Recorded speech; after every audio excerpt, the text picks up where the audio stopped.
আজকে আমি একটি কবিতা বলছি। কবি জীবনানন্দ দাশের লেখা বনলতা সেন।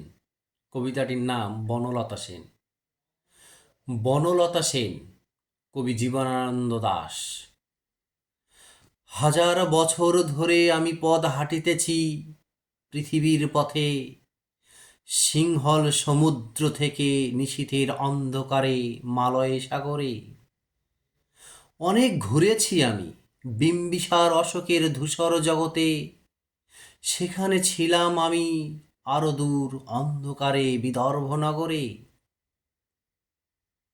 আমি ক্লান্ত প্রাণ এক, চারিদিকে জীবনের সমুদ্র সফেন, আমারে দুদণ্ড শান্তি দিয়েছিল নাটোরের বনলতা সেন।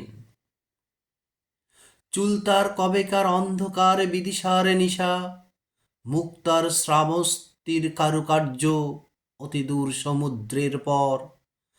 হাল ভেঙ্গে যে নাবিক হারায়েছে দিশা, সবুজ ঘাসের দেশ যখন সে চোখে দেখে দারুচিনি দ্বীপের ভিতর, তেমনি দেখেছি তারে অন্ধকারে।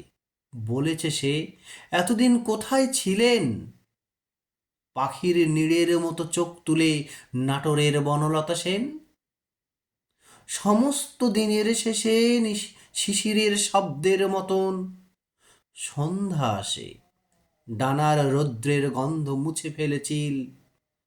পৃথিবীর সব রং নিভে গেল, পাণ্ডুলিপি করে আয়োজন, তখন গল্পের তরে জোনাকির রঙ্গে ঝিলমিল। সব পাখি ঘরে আসে, সব নদী ফুরায় এ জীবনের সব লেনদেন, থাকে শুধু অন্ধকার মুখোমুখি বসিবার বনলতা সেন।